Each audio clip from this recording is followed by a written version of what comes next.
Hey, and welcome back to the channel. This is the seventh video in our ongoing journey through the Lord's Prayer, where we are uncovering the deeper cosmic meaning with the prayer based on the work of Martinus. We have explored the layers of meaning in the first six concentrations, from understanding God as the infinite all encompassing reality to hallowing his name by perceiving the inherent goodness in everything, into aligning our will with the divine plan for our universal humanization, praying for universal provision of vital needs, and finally understanding forgiveness as a cosmic mechanism for restoring our internal harmony. Today we focus on the seventh thought concentration in the Lord's Prayer: lead us not into temptation. Conventionally, this phrase is often understood as a prayer for divine protection against external forces of evil or sin, a plea to God to prevent us from being enticed into harmful or morally wrong action by temptation that seem to come from outside ourselves or from some negative entity. However, for those of us seeking a logical, understandable framework for life that moves beyond reliance on unseen external forces of evil or arbitrary divine intervention, this traditional interpretation might feel a bit disconnected from our life experiences and modern understanding of psychology and personal responsibility. As our intelligence develops, we look for explanations that make sense within the context of our daily experiences and knowledge. Martinus' cosmic perspective offers a radically different and deeply practical interpretation of this part of the Lord's Prayer. He explains that this prayer is not about external forces leading us astray, but about specific internal vulnerability, our tendency towards mental laziness, and our failure to utilize the knowledge we already possess to guide our actions. It's about mastering our own mental state. It is not about protecting us from something else. It's about protecting us from ourselves in some ways. In this video, we'll explore the common understanding of being led into temptation.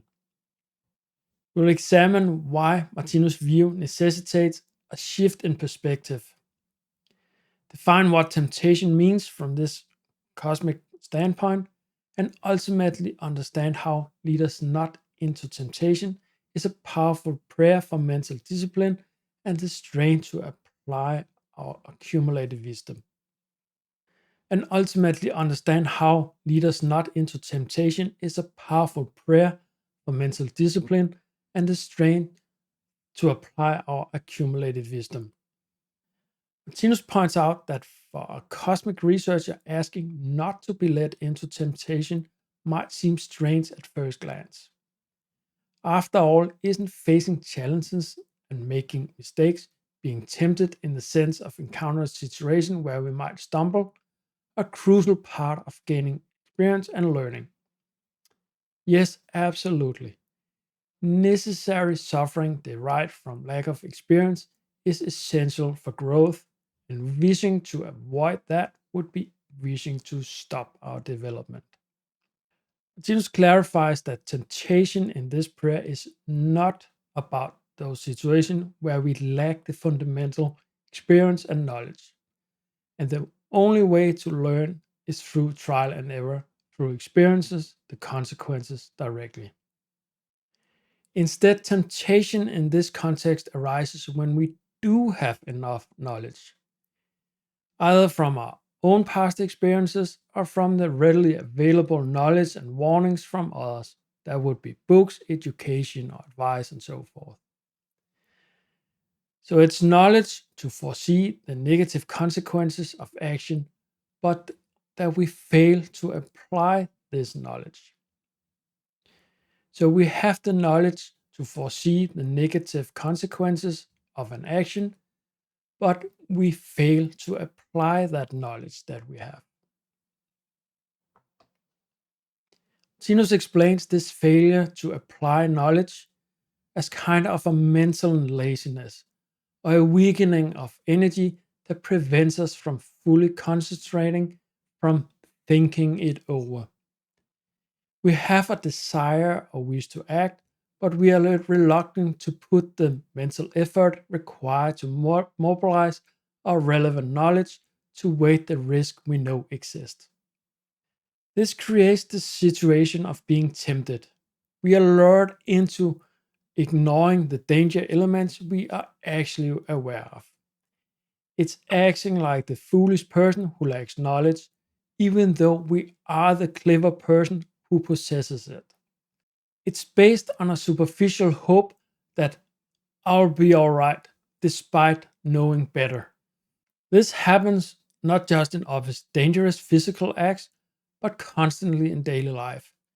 Disregarding the known risk of certain habits, acting carelessly, or engaging in dishonest, harmful behavior even when we know the potential negative consequences, perhaps because of a strong impulse or convenient rationalization. This is acting thoughtlessly, not in the sense of having no thoughts, but in failing to concentrate the relevant thoughts behind our actions. So the prayer lead us not into temptation is not asking God to spare us from necessary life lessons or external trials. It's asking for the inner strength and mental energy to overcome our own laziness, to actively mobilize and utilize the knowledge and experience that we have gained already. It is a prayer to cultivate the mental discipline required to watch and pray, to be alert and focused so that our actions are guided by our highest understanding and not by careless impulse or the temptation to ignore what we already know is dangerous or harmful. So this interpretation shifts the focus from battling an external devil to mastering our own internal landscape, aligning our action with our growing consciousness and thereby avoiding the preventable suffering that comes from our own negligence. This understanding flows directly into the next closely related phrase. In our next video, we'll look at the meaning of but deliver us from evil, which, as Martinus explains, is fundamentally about the painful result of yielding to the kind of temptation we discussed in this video.